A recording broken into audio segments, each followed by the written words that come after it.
I'm here with Anita. Anita's one of my longest term clients. We've sold Anita in the last 15 years 10 properties, 10 transactions.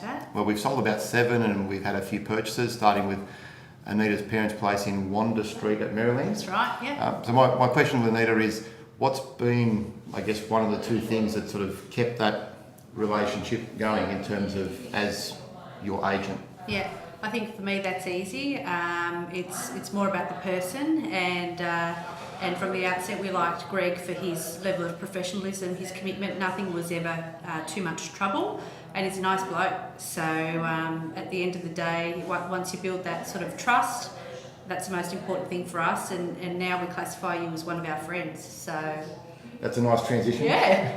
and in terms of, I guess, expectations and standards, when you were first going through that selection process years ago, yeah, how did you find all of that sort of meeting the criteria in terms of what you were looking for? For me, it was always over and above, because you answered every single phone call, you responded to every single email. As annoying as I was at times, you never made me feel that way. So. Well, I think that's important. Like you had very high standards, and you really wanted to make sure everything was perfect. Definitely. That's from your corporate background, Definitely. Which is an interesting thing. Yeah. But even though it became a long term, sometimes we still had to have those Tough conversations. And we still got around them all right. Yes. Yeah. And I think Anita and Paul maybe didn't quite like all of those things, but Yeah. sometimes you still have to have that thing, and That's right. I think that's important. It is what it is. Yeah. Yeah. All right, thanks, Anita. So thanks, Greg. We appreciate